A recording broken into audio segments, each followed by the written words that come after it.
For I delivered unto you, first of all, that which I also received, how that Christ died for our sins, according to the Scriptures, and that He was buried, and that He rose again the third day, according to the Scriptures.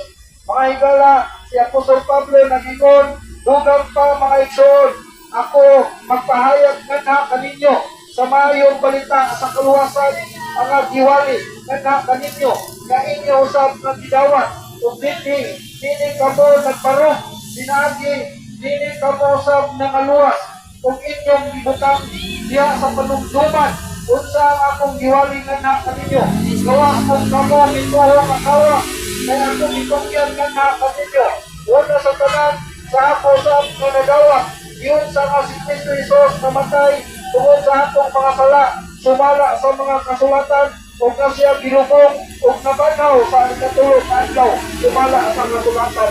Mga igala, maukinin siya ang sulting ni Apostol Pablo, mga igala, atong mahinugtuman mga igala, kasi Apostol Pablo, mga igala, usang katao na makasasala, usang sinners, mga igala, apan sa diya na siya, mga gigamit na sa Ginoong Diyos, mga igala, di ba siya pisil sa Ginoong mga igala, aron mawali ang mayong balita sa kaluwasan yan ang Kristo ito.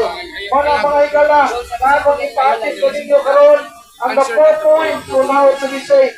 Ang upat na puntos kung saan maluwas ang kalagkataw. Number 1 o number 2 ninyo mga higala, nag-iskot ninyo siya sa usang karealidad sa kinabuhi sa tao. So the man's realities of life.